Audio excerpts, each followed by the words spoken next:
Have you ever had the feeling that the world is getting worse? Well, entropy, the second law of thermodynamics, tells us that, over time, things will always either stay the same or become more disordered. But I want to suggest that entropy is more than simply science. It's also a feeling we have about the world. We see its effects everywhere, in society, in nature, and in our own lives. We get older, we decay. I feel our discomfort with this death, decay, and disorder isn't just a reaction to reality, but a sign that something in the universe is broken.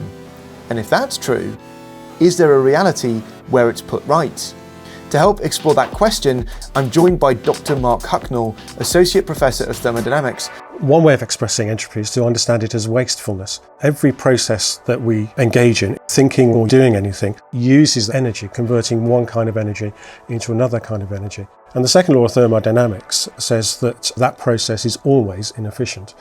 You can convert all the mechanical energy to heat, but you can't convert all the heat energy in the system to mechanical energy or useful energy that can do work.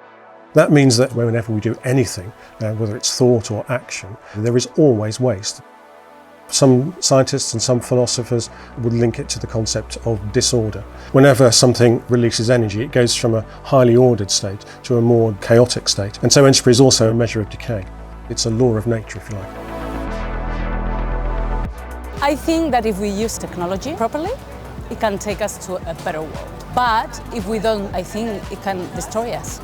Basically, we just have to live with it, develop with it, and the way things are going is going to be fabulous. But you have to learn. This subject seems to extend into the philosophical. There seems to be this belief that society is perhaps decaying, but perhaps technology and science will take us towards this utopia.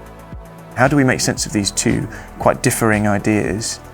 19th century was a great time of optimism. Our technology was giving us new powers and control over the world around us. It seemed like all of our problems were going to be behind us. Things just kept getting better and better.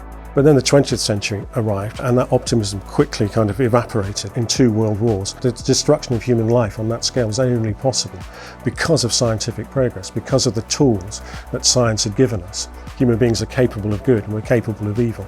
And science just increases those capacities. It gives us more power. As we've mentioned with entropy, there's always something negative that happens as a consequence of something positive and constructive. Stephen Hawking talks about the arrow of time and the fact that with time things will always become disordered. A glass falling off a table and smashing on the floor, you would know that was moving forwards. You would know instantly that it was moving backwards if the glass reformed off the floor and popped itself back. We see it and we just understand it to be true. Why is it that order to disorder is inextricably linked to the progression of time? So if we take a simple object, say like a glass or a cup, that's quite an ordered object and it's taken quite a lot of energy to produce the object. But if the object falls to the ground and smashes, some of the energy that we put into making that object is released and it becomes a disordered mass of bits. And that process is irreversible. We can take the bits and we can glue them back together again, but the object will never be the same again. I think that's a general principle that applies across all sorts of systems. In the 1920s, an American engineer called Claude Shannon was working on a then modern invention called the telephone. He used the term entropy to describe the loss of information in a telephone signal. So it really does look like the idea of entropy is a universal one, something that tells us something about the world, the universe that we live in. Generally, it's gotten worse. Probably due to just social media. A lot of negative things are being portrayed and there's a certain sort of stigma about how you should live your life and what you should do. I think life has always been complicated. I think if you look back in time, there's always been challenging times and really successful times. I think because of social media, it's much more apparent to people now what's happening across the world. It's always changing, developing. You have to judge it in that time, in that circumstances. In every age, it's difficult. It seems to us that without maintenance, individuals and societies can tend towards disorder. There's a philosopher called John Gray who says, what is gained in our one generation may be lost in the next. In terms of technology, there's a continuous transformation of our actual everyday life that gives people the sense that there is change in civilization. But in many ways, things are getting worse. But when faced with decay and disorder, there is another response. There's apathy, but we can also be pushed into action. Life, the existence of life, is actually dependent on entropy. All life takes some of the energy released from the breakdown of really complex molecules, and it uses that energy to drive its own synthetic reactions. Without that, life wouldn't exist at all. The fact that life exists is, if you like, a temporary victory against the principle of entropy. We do it by importing energy from outside ourselves, but at the level of the universe, there's nowhere to import energy from.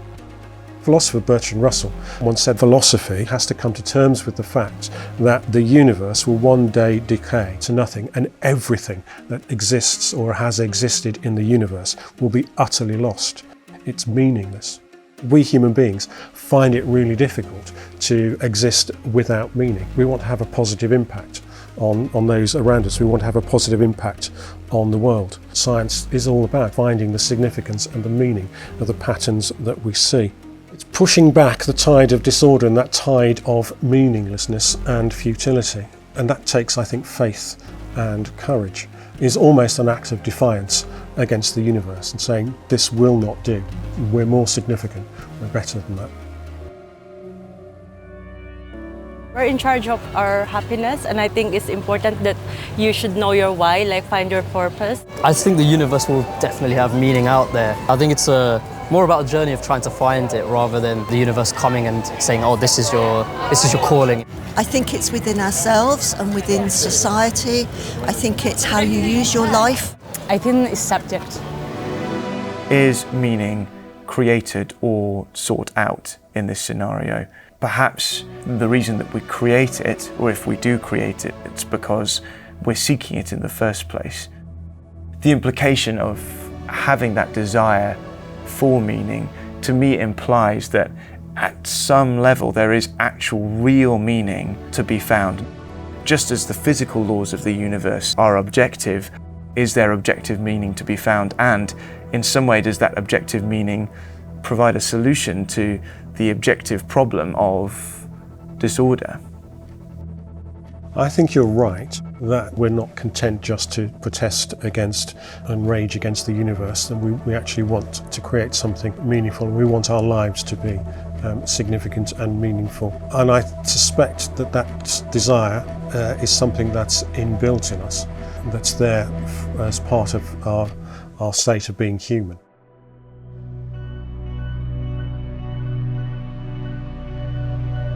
Justice. There should be a reason why you are suffering.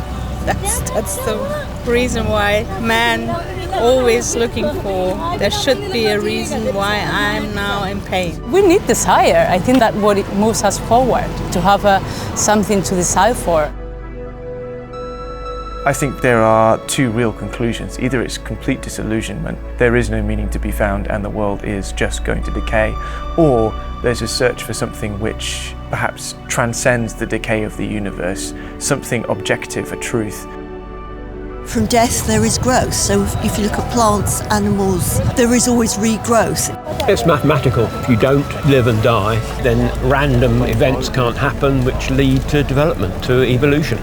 There's no despair, it's just life. If you have hope, that's more important than like focusing on despair. For me personally, it's just try to find meaning rather than like focusing on any negative. That makes me feel despair. It makes me feel want to take the best out of my life now that I have it.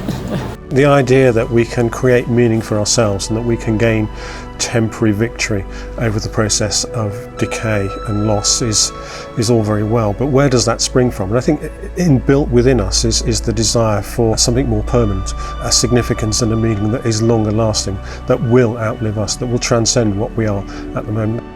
And perhaps the thing that we hope more than anything is that the processes of decay and loss don't have the final word, that there is something that we can do, or there is something about us that is more significant than just this endless process of decay.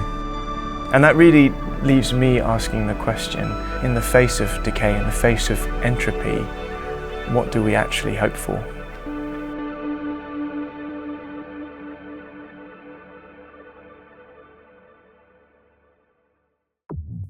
Hey guys, how you doing? It's me, Tom Cousins here. I've just finished editing the film that you've just watched. I hope you've enjoyed it. I've got a question for you. Do you think entropy has the last word? Let me know in the comments. Also, it takes us a while to make these things, so we would love it if you could like and subscribe. It helps us to make more stuff. Cheers. Bye.